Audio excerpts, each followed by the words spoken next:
Bismillahirrahmanirrahim. Assalamualaikum warahmatullahi wabarakatuh. Selamat pagi, salam sejahtera, salam Ibu Pertiwiku. Yang berbahagia dan Sri Datuk Sri Suruh Pendai Chairman of Union Sport, yang berbahagia Profesor Dr. Muhammad Kazim Zahidi, Vice Chancellor Universiti Malaysia Sarawak, seterusnya para profesor, pensyarah, peserta, dekan-dekan, tuan-tuan dan puan-puan yang saya hormati sekalian. Pertama kali saya mengucap setinggi penghargaan dan terima kasih kepada pihak UNIMAS kerana memberi penghargaan kepada saya untuk meresmikan satu persidangan yang sangat penting di dalam kita hendak meneruskan usaha memantapkan ekonomi kita dengan menggunakan teknologi yang terkini. Saya ucap tahniah dan syabas kepada pihak UNIMAS kerana berjaya untuk mewujudkan satu persidangan yang sangat penting ini, iaitu Malaysian Software Engineering Conference pada hari ini. Saya percaya bahawa persidangan ini akan memberi banyak kesan di dalam kita hendak menapasti hala tuju dalam pembangunan ekonomi yang sedang berlaku di seluruh negara, lebih-lebih lagi di negeri Sarawak. Saya mengucap terima kasih di atas ucapan tahniah.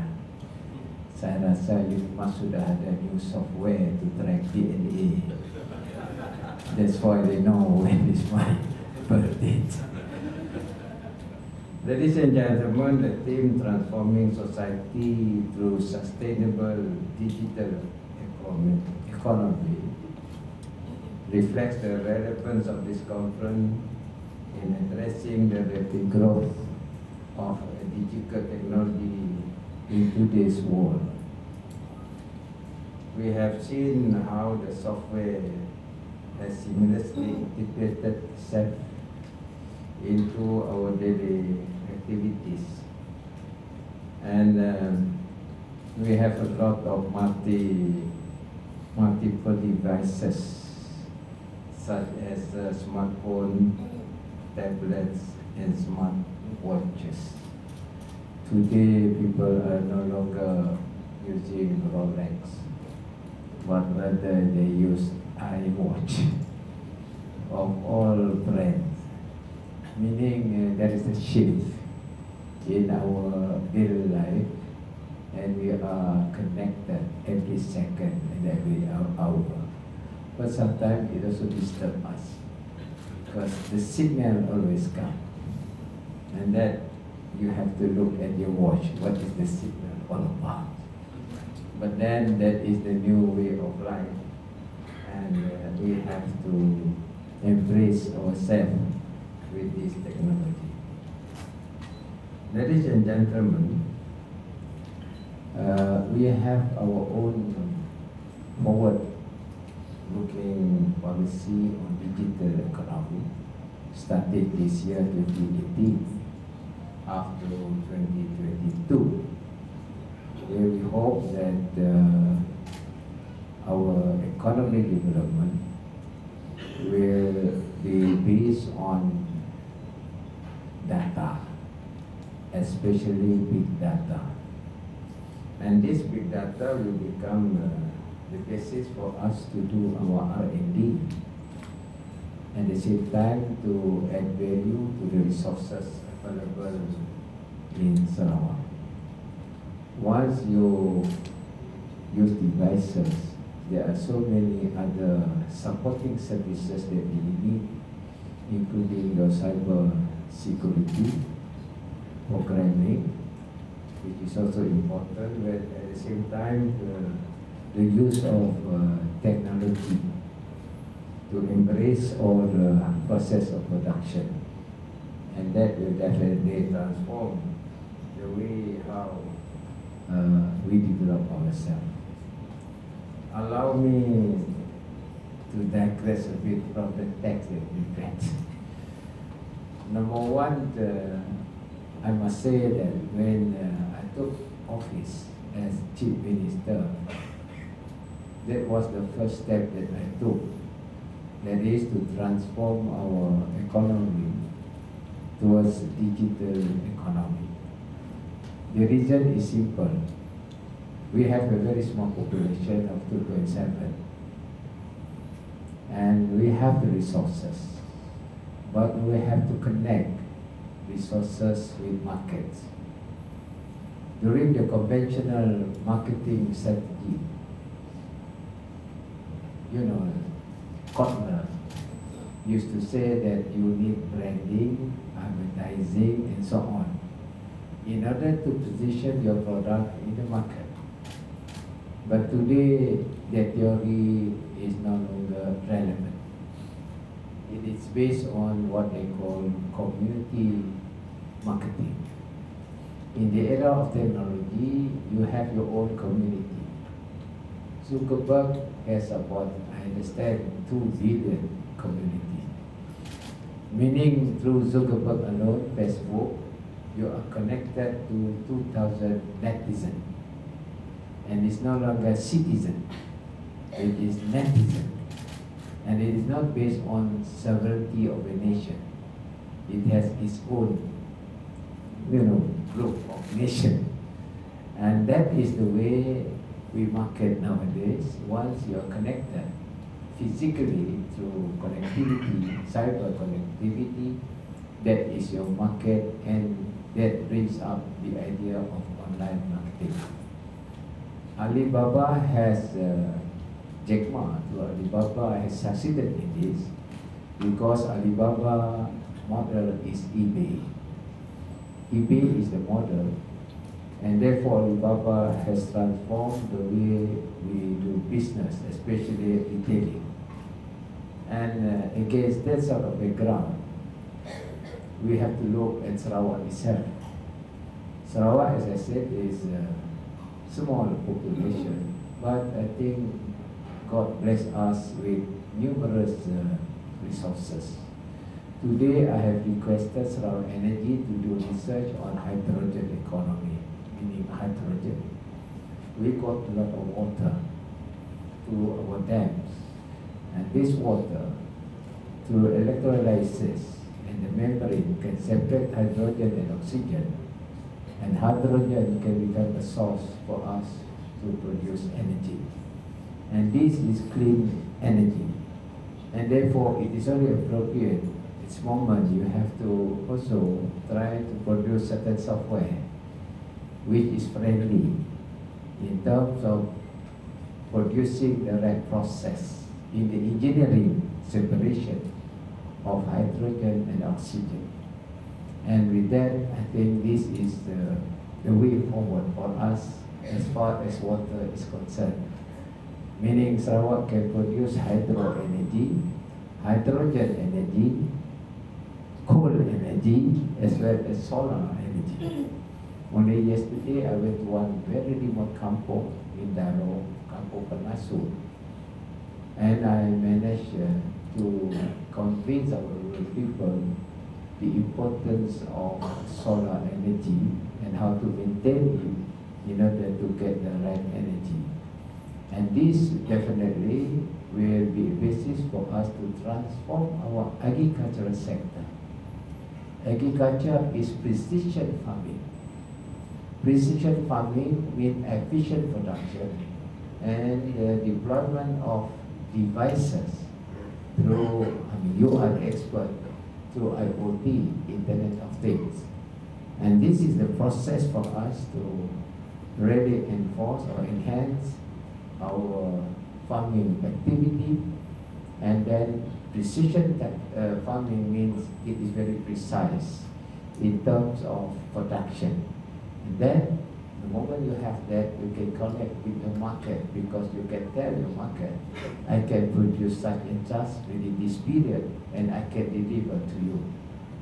And that is how we should manage our agriculture sector, And I have directed the minister in charge, Dr. Ahmad Redras Uka, to really introduce this sort of approach in our farming activities.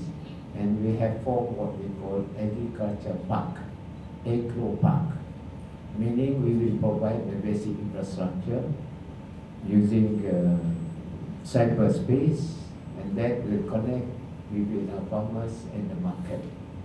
And that is only agriculture. Then we have other activities based on services. Services, tourism. Nowadays, we have to use new devices and new ways to promote tourism. No longer macam dulu lah. Tengok orang pergi dancing, tengok culture. No longer. It has to be augmented reality. In other words, you bring your culture to the market through the devices that you have. And that will create the anxiety or curiosity that people want to see, because it is really in real term, real time.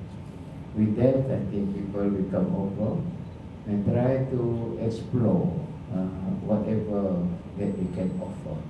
For instance, orangutan, you can promote orangutan in real time against our rainforests. And for those who are in the Western country, they haven't seen orangutan, then there is this curiosity to see orangutan. I was the Minister of Tourism before.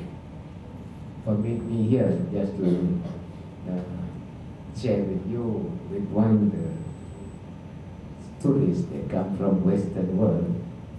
They wanted to see orangutan, so we sent them to Semogo.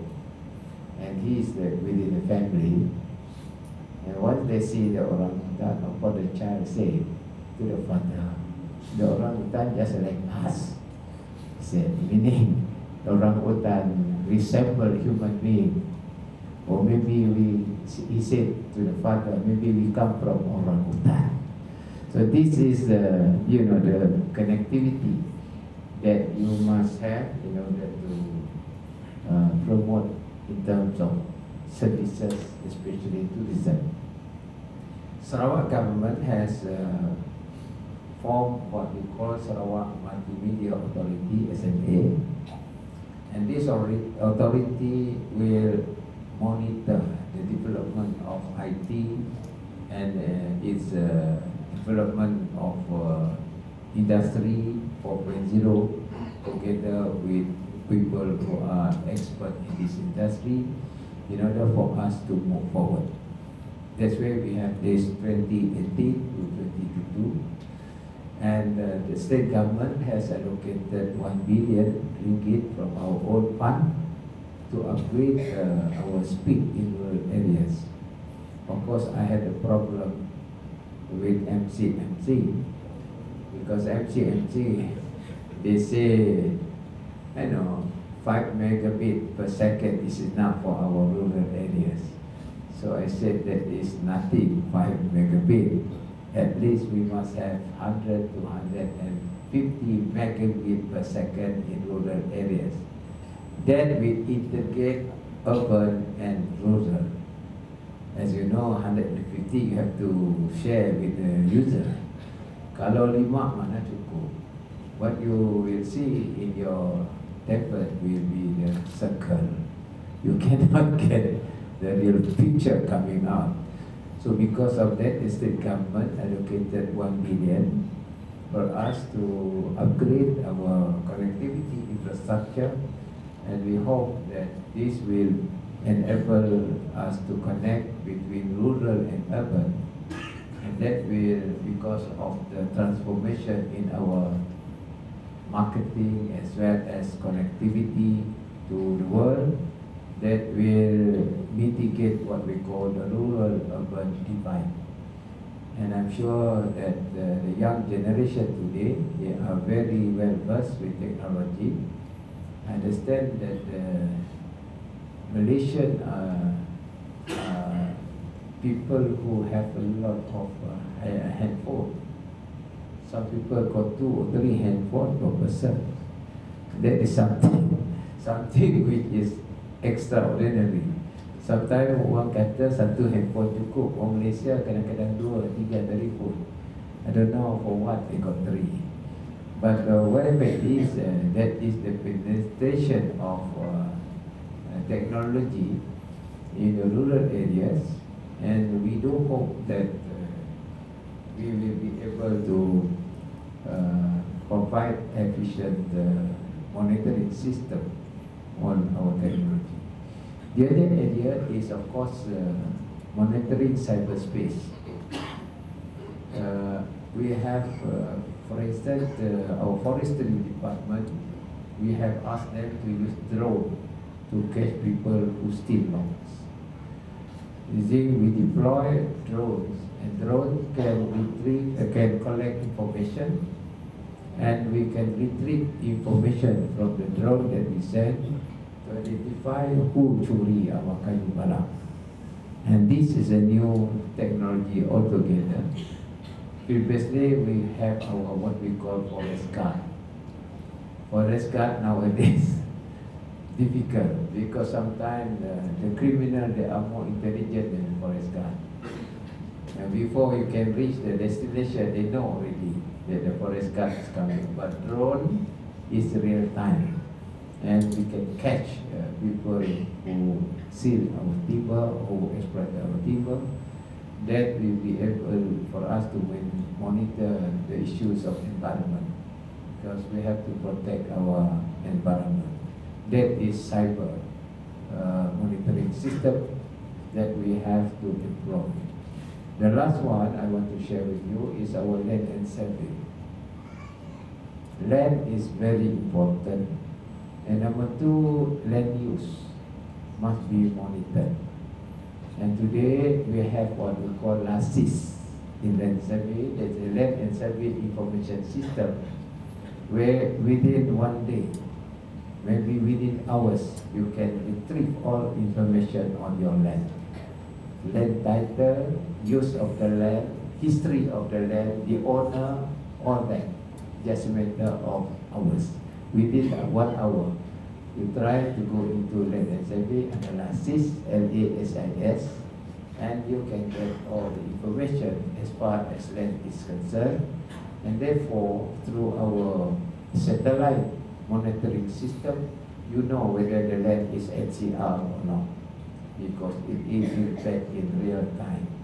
So this is one of the innovative ways that I have requested the land and survey to use IoT, the technology, for them to monitor land use.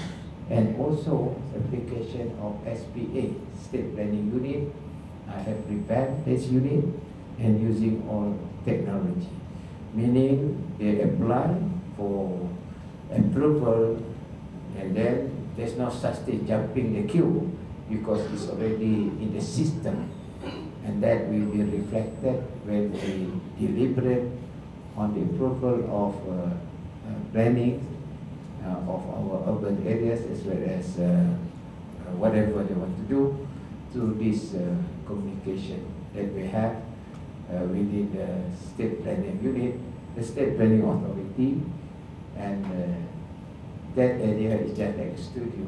I have revamped it. It's just like a studio, just a thumb, fingerprint. You're with your finger, you get all the information that they have on the terminal. So these are some of the things that I have done as far as terminology is concerned. And I really appreciate UNIMAS for hosting this particular conference, because software is also important. Without software, your hardware won't work. It's just like a fuel. Without fuel, your car cannot move. And this software development is have to be very current. After all, Bill Gates started with software. But Bill Gates is already very smart. He got a window, every window. So every window, you have to change your window. That's where the business is all about. Where we have to adapt to new window. With that, once again, thank you very much, and I wish you all success in this deliberation. I'm sure UNIMAS can help the state government to transform our economy to a modern economy and be connected with the world. With that, thank you very much, and I wish you all the best.